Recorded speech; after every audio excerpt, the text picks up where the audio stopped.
ಜೊತೆಯಲ್ಲಿ ನಾವು ಒಂದಿಷ್ಟು ರೈಡರ್ ಬೆನಿಫಿಟ್ನ ಕೊಡ್ತೀವಿ. ರೈಡರ್ಸ್ ನೋಡಿರಲ್ಲ ನಮ್ಮ ಪಾಲಿಸಿನಲ್ಲಿ ಏನು ರೈಡರ್ಸ್ ಇದೆ? ಪ್ರೀಮಿಯಂ ಲೆವೆಲ್ ಬೆನಿಫಿಟ್ ಒಂದು, ಅದು in case of minor policy. Second ಬಂದ್ಬಿಟ್ಟು accidental death benefit. Accidental death benefit ಒಂದು, ಅಂದರೆ ಆಕ್ಸಿಡೆಂಟ್ ಆದರೆ ಇನ್ನೊಂದು ಎಕ್ಸ್ಟ್ರಾ ಸಬ್ಮಿಷನ್ ಕೊಡ್ತೀವಿ. ಇನ್ನೊಂದು ಬಂದ್ಬಿಟ್ಟು accidental death and disability benefit, ADDB ಅಂತ ಕ್ಯಾಲ್ಕುಲೇಷನ್ ಬರುತ್ತೆ. ADDB is nothing but disability benefit. Disability benefit ಅಂದರೆ ಏನು ಗೊತ್ತಾ?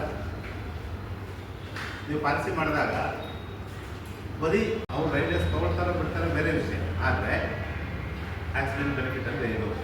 ಆಕ್ಸಿಡೆಂಟಲ್ ಡೆತ್ ಆದರೆ 10 ಲಕ್ಷ ಪಾಲಿಸಿ ಮಾಡೋದ್ರವರಿಗೆ ಇನ್ನೂ 10 ಲಕ್ಷ ಸೇರಿಸಿ ಕೊಡ್ತೀವಿ, ಅದು 20 ಲಕ್ಷ ಆಗುತ್ತೆ. ಆಮೇಲೆ ಡಿಸಬಿಲಿಟಿ ಬೆನಿಫಿಟ್ ಅಂದರೆ ಏನು? ಆಕ್ಸಿಡೆಂಟ್ ಆಗಿಬಿಟ್ಟು ಮನುಷ್ಯ ಒಬ್ಬರು ಡೆತ್ ಆಗಲ್ಲ, ಆದರೆ loss of earning power. Disability is nothing but total disability, partial disability ಅಲ್ಲ, ಟೋಟಲ್ ಡಿಸಬಿಲಿಟಿ. ಟೋಟಲ್ ಡಿಸಬಿಲಿಟಿ ಅಂದರೆ he cannot work for next anymore. ಒಂದು ಕೆಲಸ loss of earning power permanently.